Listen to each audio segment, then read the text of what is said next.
What big German victory would keep the Germans in the war, even though the chief of the plan failed? Tannenberg. What battle kept the British and French in the war? The Marne. And what was it called? That bloody time where they both sides tried to outflank each other. Yeah, raids to the sea. Then they dug trenches. Then they won the war. What were the two big allies? The two powers that joined the Allies. One in 1914 in the Pacific, one in the Mediterranean. Italy and who?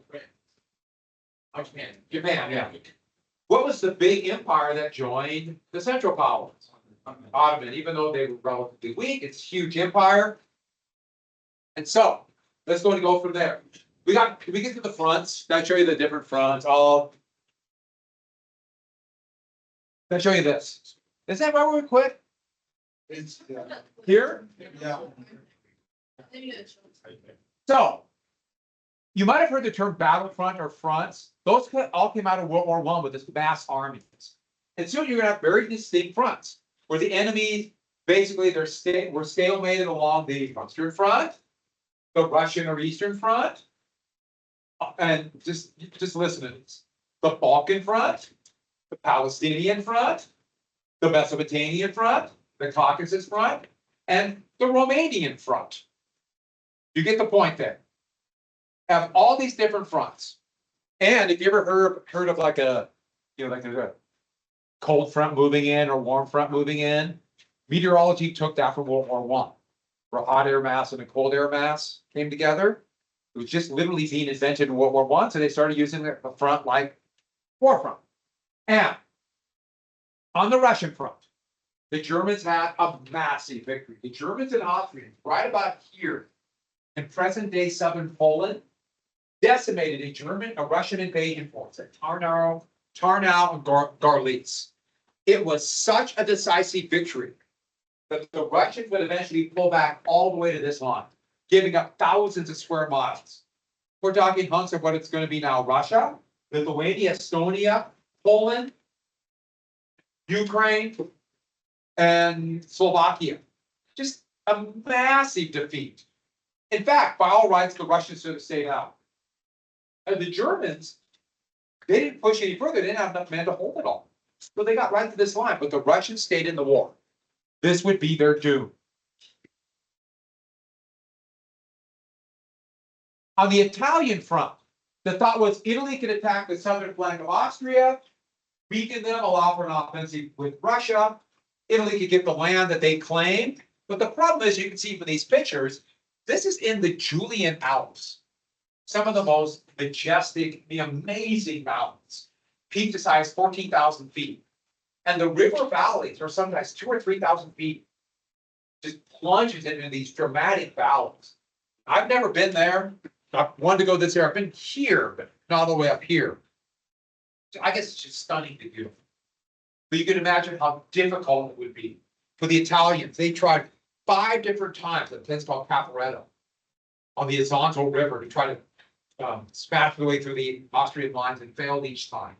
Italy would lose hundreds of thousands of men, and it would be kind of personified the weakness of the Italian Republic. And even though Italy would be on the victorious side, their failure here would help lead to fascism. Here are Italian soldiers on top of the mountains. Just last year, they found 6 Italian soldiers that were buried in the mountain. They just found them last year. They found the bodies from World War I. That's an unusual. Finding that many was unusual. Usually it's 1 or 2. The Ottoman front, the thought was by the British, the Ottomans would collapse quite quickly. Well, that didn't happen at all. Don't write these down. There are 3 fronts here: the Palestinian, the Mesopotamian, and the Caucasus front. And the British, the Ottomans tried to think the Suez Canal failed. The British couldn't break through here, partially because of lack of water. For 2.5 years, they would fight here. British forces from India tried to advance this way and would be humiliated, and they would not actually move into what is now northern Iraq until, well, near the end of 1917, to the point of stalemate. The the Ottomans tried to invade into here, and they would be stopped by the Russians, and the Russians would actually invade the empire. But the Ottomans held.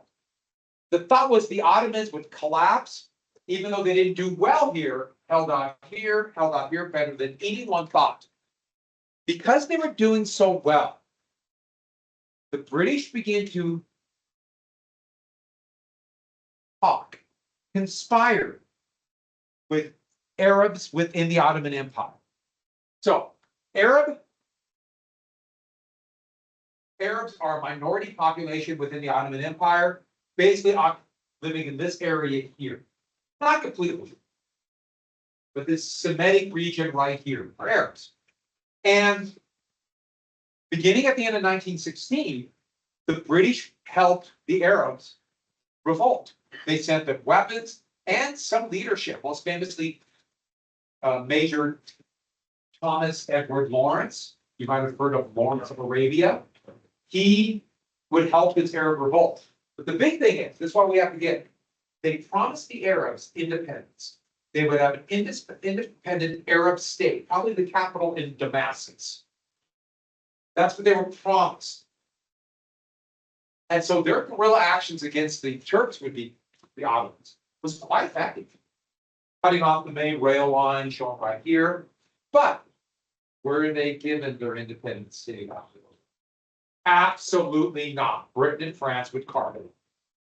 Gee, I wonder if that's going to have consequences in the Middle East down the road. This is me pondering. Ah, no, nothing today. Okay, for a little while. It should end. It hasn't. This is going to screw up the Middle East to this day. Other things will happen, but that. So, another thing. Remember I told you about, let's go back just a little bit. Right here. The thought is they could force their way through the Dardanelles at Gallipoli, this narrow strait. They could get supplies to Russia. Well, in 1915, the British tried it. They assaulted the edge of this Dardanelles peninsula, at the Dardanelles of this peninsula called Gallipoli. And so the British attacked here. They used a bunch of Australian and New Zealand troops. They were staging in Egypt on the way to Britain, and they were there. So they used them, some French, some British troops to attack here. Forced their way through Constantinople. And Gallipoli turned into a horrible quagmire. Here's one of these maps. You try to be looking down. So this right here, you see the mountains. That's the Gallipoli Peninsula. And this is the waterway. You see how narrow it is to get to the Black Sea. Here's the initial landing. It was really rugged. Terrible place to invade. Never should have invaded. It turned into a 9-month hell where the British, Australian, New Zealand, French forces were bottled up here, here, and here. Here's Australian soldiers making an over-the-top charge against the Italians. Turned into an absolute bloodbath. Thousands would die, and a failure in 1916, the British would pull out. And so this is a classic example of trying to attack on the periphery but fail. Ironically, 3 nations would get their foundation out of Gallipoli. 3 countries. So New Zealand was essentially 2 colonies. Their experience here would lead them to create the desire for one New Zealand. But the one that really was surprising was Australia. Australia is a bunch of separate colonies within this big island continent. Well, because they felt, as people from Australia were being mistreated and abused by the mother country, Britain, and their soldiers were just being chewed up and slaughtered by British incompetence, that's going to lead to Australian nationalism. So New Zealand, Australia, and one more country came out of this. Modern Turkey.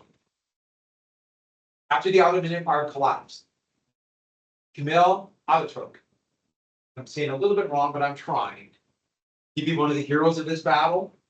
He would use the fact that the Turks won at Gallipoli as a nationalism to form modern Turkey. There are still thousands, every year, thousands of Australians make the pilgrimage to Gallipoli. They go to Gallipoli, see where they fought. It's a big deal. There are all these package tours to this day. So if you go to this area of the country and then they all go to Greece and the Greek islands, there's Australians everywhere. Just be ready. And if you've ever been around Australians, wow, I'll tell you something. Actually, very nice, a little crazy. Moving on. This was a failure. So nothing worked. The Western Front, this stalemated front, was where the war had to be decided.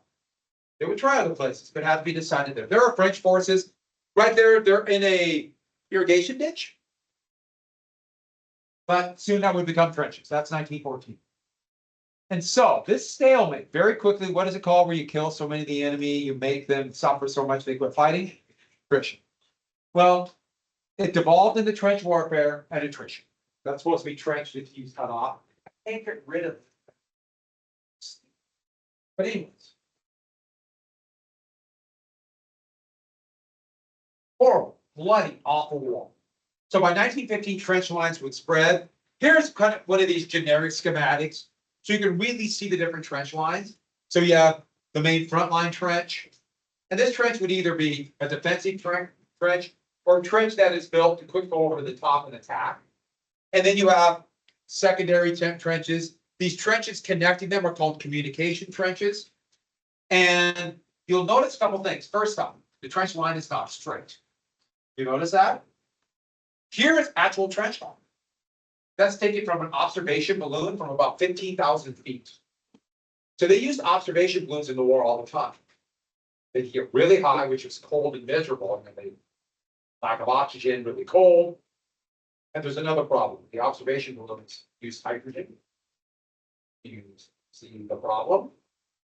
Balloon busting was a thing in World War I. The first parachutes would be developed, guys, in these balloons. Worked very well, but moving on.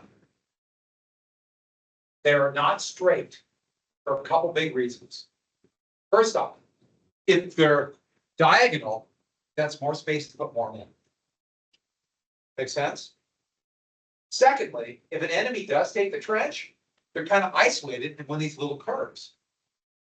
For example, if it's straight, they just fire down both sides of the trench line. They're kind of isolated. But more importantly, think about plunging artillery shells. If one of those shells hits directly in that trench line, the shrapnel will only affect that one area. So that's why the trench lines are like them. And what weapon would they put here, here, here, here, here? Machine guns. Machine guns would fire in a little arc. They should spray bullets out of the enemy. They don't aim them, they should put bullets in them. The one right next to them have a little arc. Make sense? Spray out as many bullets as possible. And they would put barbed wire, tons of it, all over. And you can imagine what they would do. They would put a bunch of barbed wire here, a bunch of barbed wire here, and then funnel the attack into here and have all your machine guns. And then every place else, there would be cupolas, steel cupola with a little firing pit bowl for snipers. With modern rifles, a good sniper, how far they kills how far away they could be. At 400 yards, some as much as 700, but that starts getting pretty hard. You have to start elevating your rifle a little bit. But yeah, 4,500 yards is not uncommon. You stuck your head up for more than a few seconds. Let me tell you something. This war, machine gunners and snipers were never taken prisoners.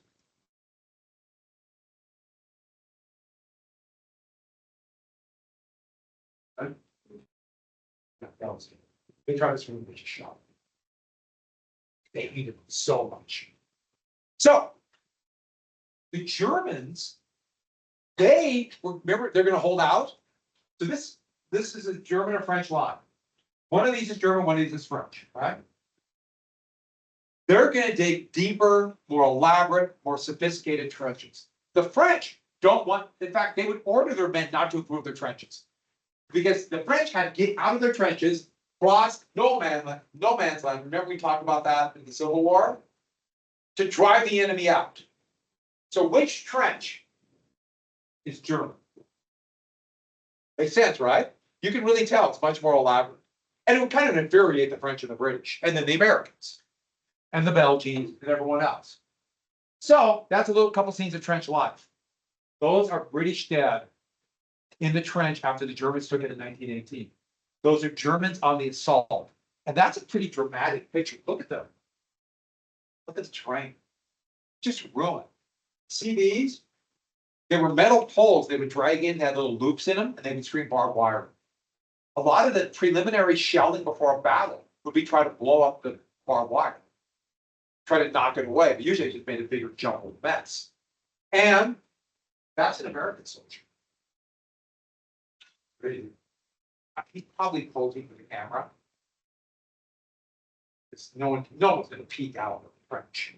They'd have little periscopes. They're not going to do that unless you're posing. And this is Gallipoli. You remember that picture I showed you from the Civil War where they put a hat? Same thing. He's putting a pit helmet, it's called, holding up to gamble how many sniper's bullets would be in that helmet. A few more shots of the wonders of trench life. What are those? These are German soldiers. Every army would do this. What are they doing? Right here, they're picking lice eggs out of their uniform. They would go into the trench and they would just be covered with lice. Covered with, I mean, just everywhere lice. And they would lay their eggs and you had no choice but to pick them out of their clothes or everything else. This is rat hunting. These are French soldiers, but every army did it. You can imagine there's going to be rats everywhere, lots to eat. Look at that rat. That's an industrial strength rat. They're messing around. Think about trenches. This is in Belgium. It's clay soil, rains a lot. What's going to happen to your feet? And so, take a bath, your skin wrinkles. We all know that, right? Well, it wrinkles because water begins to soak in and your blood doesn't go into those areas. Cracks. As soon as you're out, the blood begins to flow. But just imagine 2 weeks if you have no blood flowing to your extremities. Well, there's fungus off in the throat. There's fungus everywhere. And that fungus begins to eat away at your skin because the blood isn't flowing in there to battle, to combat it. That begins to rot away your skin, aka your feet. That's what is this called again? I heard people say it. That's trench foot. So that's an American soldier, and I had color pictures of this, but let's show you black and white. They took his socks off and toes him. And let's be very clear about it. This is agony. His toes came off. This guy, no, he can't fight like that. If you know anything about the military now, especially if you're going to be any kind of ground, in ground combat, you're going to be on the ground. Marines, Army, in the United States. The number one rule: dry feet. You want to be punished in the military, not wet feet. Neglect your feet, trench foot. So these are just some of the conditions. Now they try a bunch of things. There's all kinds of little armored things they would try. Oh, almost forgot. That's a Belgian trench. That's a trench in Belgium from 2001. And I took that picture. That's a tunnel. They did, remember I told you about the Civil War, they did the tunnel and the Battle of the Crater? There are tunnels all over. There's actually tunnel fights. And spelunkers go into these tunnels now. They're carved into the mountains of northern Belgium. And I think you'd have to be absolutely crazy to do it. But I'm sure there's always somebody to go into one of these tunnels. They're narrow, they collapse, they're full of bats. Not for me. Volunteers? Would anybody like that? There's always somebody like, yeah, I'll do it. Yeah, there's a few. Not me. I'm too claustrophobic. Oh, and these are British soldiers, and they call it going over the top. And they're about ready to go. And they're fixing bayonets, even though they rarely ever got close enough to use bayonets. They almost were never used. But they're about ready to go. And you can imagine the terror they're thinking, the absolute fear. Here they're going over the top, and I love this guy. See what he's doing? That's a British soldier, 1916. Yeah, he's doing this. That's an insult to the Germans. I think that's kind of funny. But they tried a number of different things. Here's a weapon that was invented before the Civil War. I say Civil War, I'm sorry, before World War I, the machine gun. But the machine gun would personify this. Not as big a killer as artillery, but the machine guns mowing down, attacking men in waves. This is good shot of German machine gunners. Anybody know what this is? Yeah. they overheat so that they're water cooled. Most machine guns today are air cooled. Here is a American soldier with a French machine gun. Here are Italian soldiers with a machine gun. Machine guns 400 to 500 rounds a minute. The big reason they hated them so much was obviously, the bullets and mowing them down, but they could see them. As much as they hated artillery, that would be behind the line. Despised it, but they don't see the guns. Here's a couple of the weapons I just threw in there because I thought this was kind of amusing. Here was a thought they could use as bicycle to ride over no man's land and fire. No. I really like this German thing to push this cart ahead and shoot through that. There's massive shell holes they're firing up. No. This was a thought to mine a rat. And they would sneak into near the enemy trenches, put that in with a primer, have it blow up in like 10, 15 minutes, rats everywhere. This one is, yeah, that was tried. Hey, war just shoots through life. Yeah, put a bomb on a dog, yeah.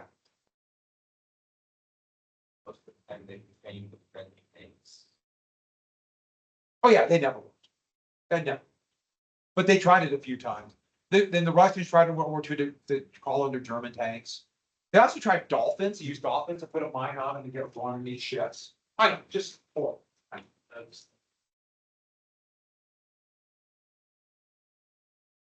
But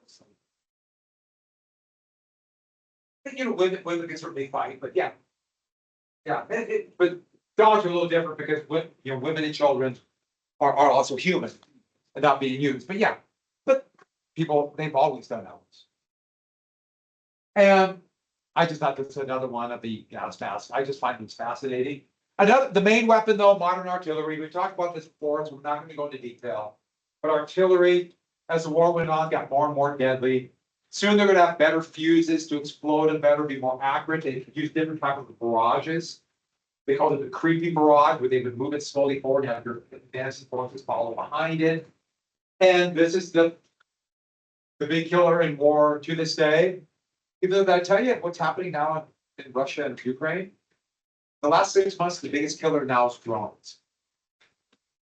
Because there's just waves of these drones. Yeah. But back to this, they call this a trench mortar, but it fired very, very high explosive rounds at a very high angle to plunge into the shell, into the trenches. British heavy artillery, I just thought this was amusing. A guy riding a shell. This is American, US heavy artillery, 1918. Flamethrowers were invented in World War I. The Germans invented it first, but mechanisms to shoot some kind of fuel, some kind of oil, and light it on fire before you shoot it. That's as old as ancient Sumeria, 3000 BC. If you know anything about the Byzantine Empire, they had something that shot flame called Greek fire. So a lot of people have tried it, different, we're not sure exactly how they did it. Jellied gasoline. The problem with this is, sure, it was very good for the offensive. If a jet of flame is coming at you, let me rephrase that. If a jet of flame is coming at me, my first instinct is to duck. So it gives you an opening to attack. But do you see the problem? These highly trained crews, here's German, here's French, you're carrying a tank of jellied gasoline on your back. Do you see the problem? Can you imagine the attrition rate of these highly trained crews? Any volunteers to go carry a tank of jellied gasoline in the battle? There's always somebody, I'll do it. Yeah. So, every army would use it. They're still used today. Horrific, but did not change the outcome of the battle. Another new weapon would be called a tank. What country invented the tank? Britain. Britain's idea was for like a land battleship. And they gave it a meaningless code name to hide the British, saying they were making tractor water tanks. Tank. That's where it comes from. And on the right, that is the most successful British tank of Mark VI. And they look like a parallelogram or a copter op I keep on thinking of. And the thought was they were armored and they could go in no man's land, and then it was big enough to go right over the trenches. And this one, these wheels were added in case the Germans are widening their first trench. Tank frames. And it had some success, but they started making these and they never had enough. They broke down all the time. The armor was only about this thick, about 20 millimeters. So small caliber guns went right through it. Machine gun bullets good, but guns good. They told the carbon monoxide and sometimes would kill the crew. They were really slow. They showed potential, but they never broke the stalemate completely. The Germans never had the resources. They only built about a dozen of these monstrosities that their basic function was to break down. They didn't work at all. The French actually made a tank that would be kind of the precursor to modern tanks. It was lightly armored, but it had a turret that could turn 360 degrees. It could move at the speed, I'm gonna blow you guys away, 6 to 7 miles an hour, but still twice as fast as the British ones. And this would be the beginnings of a modern tank. So this is a French, it's a Renault. These are used by Americans. And so we see the thing about tanks did not break the stalemate, but it showed incredible potential. Some of you have read ahead in history, you know about tanks in World War II. So the Russians tried one, and I'm just showing you this because I'm just fascinated. They heard about this, and they decided to make their own big battleship called the Tsar tank. And it is one of the funniest things I've ever seen. Look at this monstrosity with the big wheels. I thought it was just going to roll over no man's land. How massive this thing is. Huh? Carefully. I know. And it was so expensive, they only made a couple of them. Here's a remade one in a military park museum outside of Moscow. This is just, it's kind of hilarious. Now, I think you all see the problem with this. It's just a moving target. You know, it's so easy to knock out, but that's an armored car. Yeah. Leave. Huh? Was that ever like? They were going to try one time, and it was called the Brusilov Offensive in 1916. And they had made two, and they both broke down before they ever got to the front, which probably good for the crew. I mean, one shot hit the wheel, and they're done. It's absolutely kind of ridiculous. But airplanes would come in their own. Airplanes were slow, rickety things, but the first big use you could guess reconnaissance. Think about this ability to see what the enemy is organizing. So if you think about camouflage today, camouflage netting, things like that, all came about in World War I because all of a sudden planes are flying over.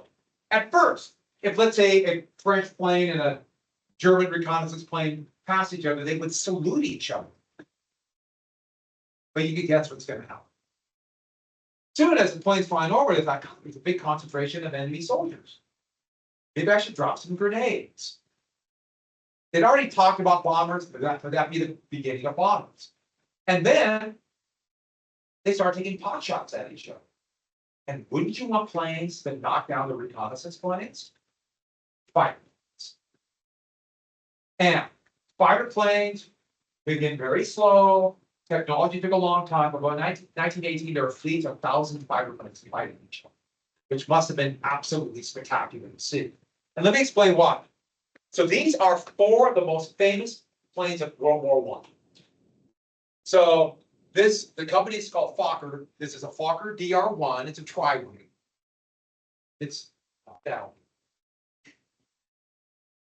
Tri-wing, really maneuverable, but slow because it has 3 wings. Have you ever heard of the Red Baron? Baron von Richthofen? That's what he flew. The thing was, they could almost fly. They could fly and almost stay in place because of the 3 wings had so much stuff. But it made it really slow. He shot down 80 Allied planes.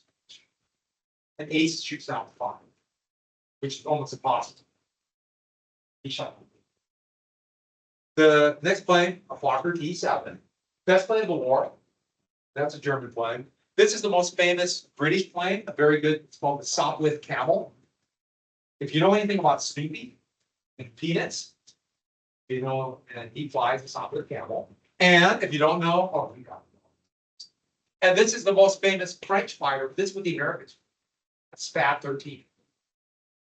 And this is in the Smithsonian Museum of American History. America's leading ace, Eddie Rickenbacker. Yes, great name. Rickenbacker shot down 26 Germans. So, do you see the problem? The engines are really small back then. And so the planes had to be as light as possible. So they have the light of wood, basically balsa wood frame. And what is the shell made out of? Cloth. If it got a bullet hole in it, they would just literally sew a patch on it like a quilt. So the only place strong enough to hold a machine gun is the only place possible where the pilot is, around the engine. You see the problem of having a machine gun on the engine.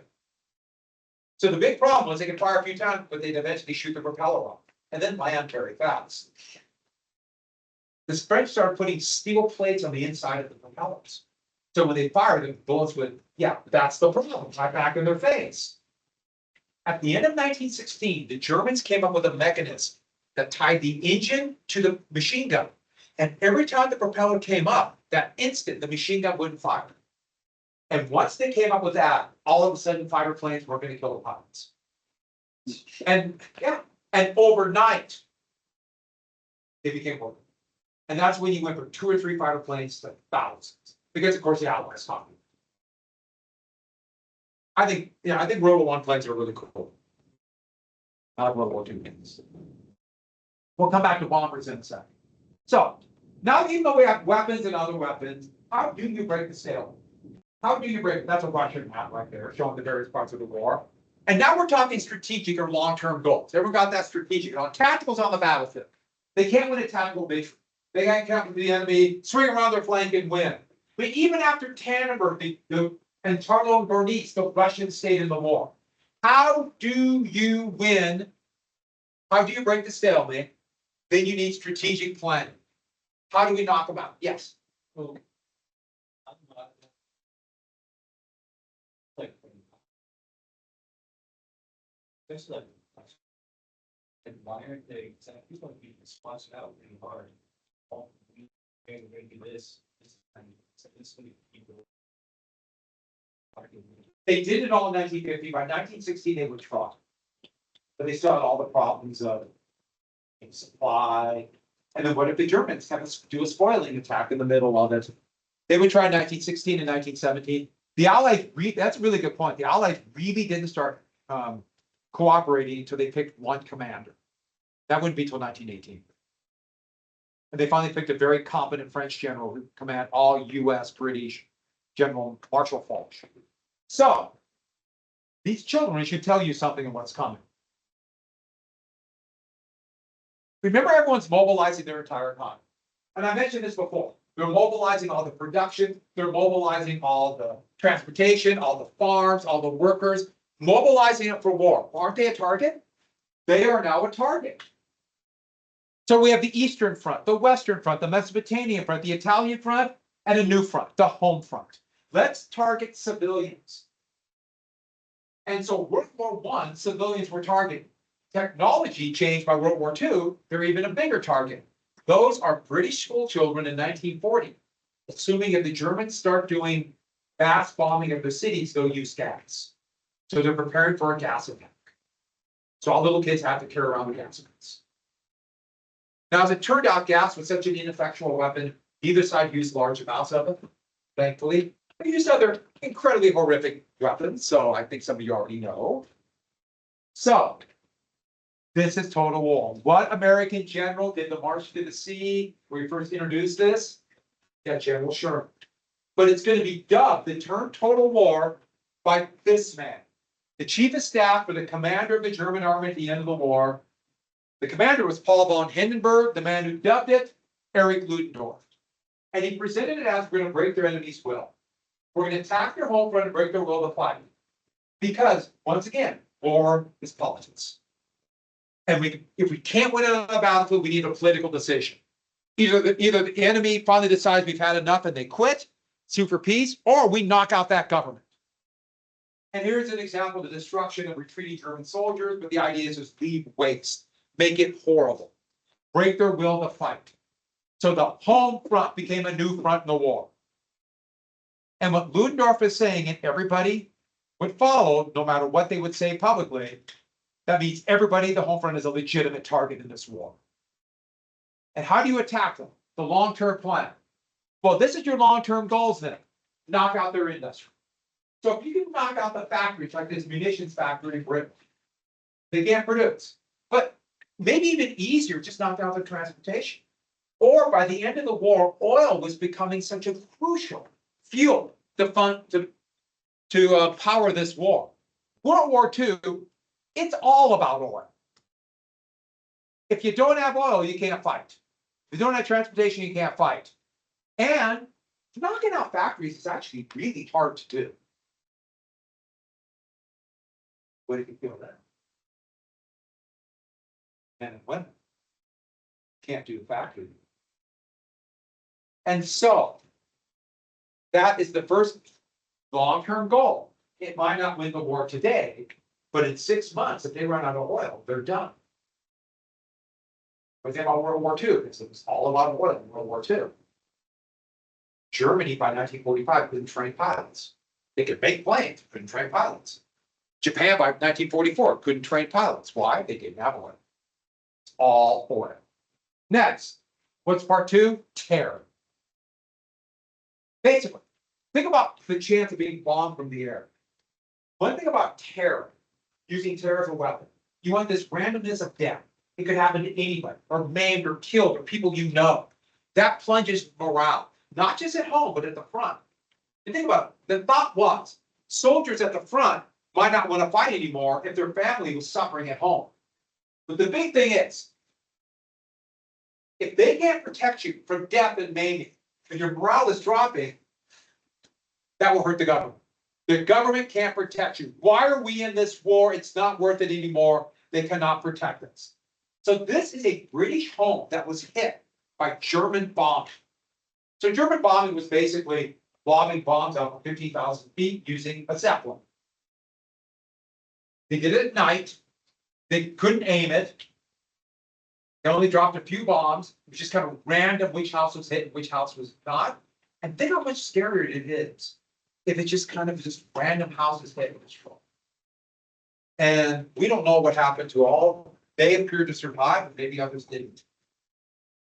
They're just like everybody else. Think how scary that is. You put yourself in that position. Couldn't be. Couldn't be. That's part of the reason why the September 11, 2001 attack was so terrible. The people who died in the Twin Towers, just people going to work like everybody else did. Just like it was, just like. And that can undermine the government. Here's another one. Starvation blockades. Starvation affects everybody differently. How much food you might have, what kind of access you have. Here are Berliners starving at a soup kitchen during the war in 1918 because of the Allied blockade. Hundreds of thousands of Germans would die because of this blockade. And the big thing is you want to force a change in government. Revolution. Maybe get a revolution too. If you can force just a different leader, you might be able to win the war. If you undermine the government that much. Remember, all it took was Lincoln to lose the election, McClellan to win in 1864, and the South would have won the Civil War. But maybe you can overturn the government all in one fell swoop. Knock it out. Knock it out. And what this is, therefore, is state-sponsored terrorism. You're trying to force political change. This is state-sponsored terrorism. You can't win the battle on the battlefield. There's no peace talks because no one wants to give up anything. So you use terror. Yes. Yeah, and also like the revolution, like in some countries, it doesn't, you're like, is that's still working. Sure. The enemy is then in the red your time. Times their own country is too busy fighting that also the revolutionary. Yeah, if you do anything to undermine the state, you're exactly right. And this, yeah, you're exactly right. Yeah. In a way, by threatening to protect from this. Yeah, to protect from it. And I'll get to one other thing. You might have heard of a country. There's a map of or there's a flag of a country up there that might have been created by revolution. I don't know who. It could be anybody. Maybe it's Wales. So propaganda would be the main tool. Just to review what propaganda is. Propaganda is used by governments, it can be used by anybody, but it's promoted through a particular point of view. Now, when I say point of view, It doesn't mean that they're lying to convince people, but they're misleading. So by definition, it's dishonest. They're trying to get the people to think something. Now, what do you want your people to think? Well, the first one is intense nationalism, to rally to the flag, like this one. Who are you for? This being the German or America? You're either with us or against us. Rally the people together, especially if they start doing total war against you. Your people might be being hit. Your people might be starving. So, next one, and this is much more important. Fear and dehumanize the enemy. Fear and dehumanize. Make the enemy look like villains. Them. Like they're not real people. They're others. Make them subhumans. Obviously, this British cartoon, they did not think that the Germans were actually the devil. Supernatural beings living in the center of the world. Is it hot or cold now? Do we know? According to Dante, it's cold. I don't know. Moving on. Well, the Germans, working with the devil, monthly report. Murdered babies, children, women. They just made a propaganda. A good month's business. Look at these villains. They're evil. If we don't stop them with every tool we have, they're going to kill us. This is to make them hate, fear. We have to do this. And this will come to justify attacking the home front. We have no choice but to use every weapon we have because they're animals. They're animals. Therefore, we have to bomb their homes. And if that means killing their children, we have to kill them because they are animals. Paying attention to anything that's going on in, let's say, Israel and justification for what they're doing in Gaza. What Israeli propaganda calls the people of Gaza shocking, animal, brutes, terrorists, kill them all at gunpoint, ethnically cleanse them. Why? Same thing. And then lastly, here's a big element. So we got to destroy the enemy.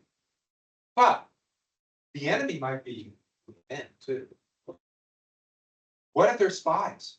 What if they're people rallying our country, trying to change our government? We must unify and look out for this enemy within. Exactly. What the heck is that? Would you check my computer? No, I'm kidding. That's because it might be the bomb. That's my. Did you check it? Whenever my computer makes funny sounds, I get a little scared. I think it's a notification. I don't want notification. So here are two good propaganda posters. These are two of my favorites. First up, destroy the mad brute. This is very clever. Remember culture? And we know what's going to happen. And this is implying, see the ruins in the background? That's Europe. Crossing the Atlantic and America's. Good cartoon. This one's one of my favorite too. Germany. And what happens if Germany takes over the world? The bloodshed starts in Europe, but it's spreading all over. What area? What, well, country? This poster. Good guess. Oh. Serbia.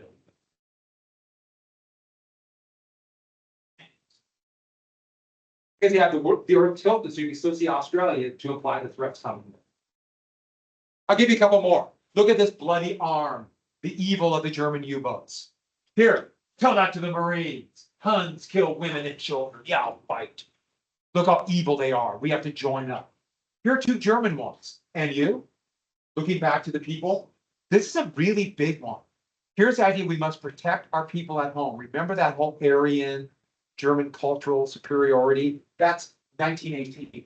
When I first saw this, I really thought, oh, this is World War II poster next to World War I. So, in February 1917, there was a revolution in Russia, and the Tsar was overthrown. Now, I'll tell you a little bit more about that later. But for total war thinking, was that the people of Russia dealing with famine, high prices, and 3 million Russian soldiers killed for nothing? Did they revolt because they were losing the war, or did Germany win? You see the point here? Did Germany win? And if it could happen in Russia, could it happen in France, Britain. Germany to the German point of view, the United States. So here comes the big question. This is the last part we have to get, but this is crucial. What does winning or losing look like in a war? If you're fighting in the home front, what does it look like? There's no like battle line. It's clear. And think about a nation like the United States. France, Britain had kind of democracies, had republics, had political parties, dissent. What if there's dissent over the war? Wars are political decision. What if there's dissent over war? Because in a democracy, or at least the kind of democracy the United States had, remember women couldn't vote, remember grandfather's clause. If you disagree with the policy of going to war, is that allowable during the war? Can you have a democracy during the war? Here is a French poster showing a mutilated, this is anti-war, a mutilated French soldier. And this is a wealthy French businessman getting rich off the war contracts. And he's mutilated, looking to him for help. And he's doing one of these. Keep going. You're doing great. Meaning fighting for someone else to get rich. When the United States initiated the draft, the political decision, because nobody volunteered. This is a poster telling people to oppose the political decision to go to register for the new draft. They're opposed to this political decision. Is this politics? Is this free speech? Or are the Germans winning? Do you get the point here? So, can you have free speech or is that pro-enemy? Really? How do you decide? And it happened at Russia and it freaked everybody out.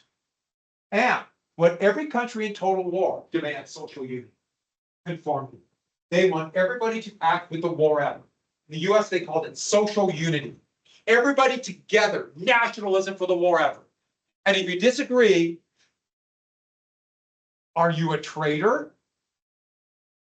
So, can you have free speech in total war? Every nation in total war bans free speech. How soon did the United States ban free speech in World War I? How soon did they do it? It took about 3 months for they banned free speech. Doesn't that kind of violate the Constitution? Do you see the issue here? So after the war, there's this guy named Benito Mussolini. He was a socialist, but wartime made him do a 180. He became a rabid authoritarian and developed a group called, his mortal enemy became the socialists. It's called fascism. And he developed the model state that was created by the war to unify the entire population for the betterment of the state. Taking the term total war, he called it totalitarianism or totalitarian state. So if you want to create your totalitarian state, what's the first thing you do? Huh? You can't ban free speech at first because people will be mad. War. Or at least something that operates like a war. What if it's just the threat of nuclear annihilation? AKA the United States in the Cold War. Yes, Yeah, or you can do some other character. And character I do drop by the decisions. I was like, Yeah. in that game, go over and he did like, and like you're already being shared. You just exactly what we're doing. Yeah, we've always been at war with Eurasia. Yeah. Or during the Cold War against the Soviets. And what was a Soviet? How the Soviets were maintaining their totalitarian state? Fear of fascism and then fear of the United States. Don't start a totalitarian dictatorship. All right. Tomorrow we're going to watch a video. Then we'll get to new rules of war, the US entering the war.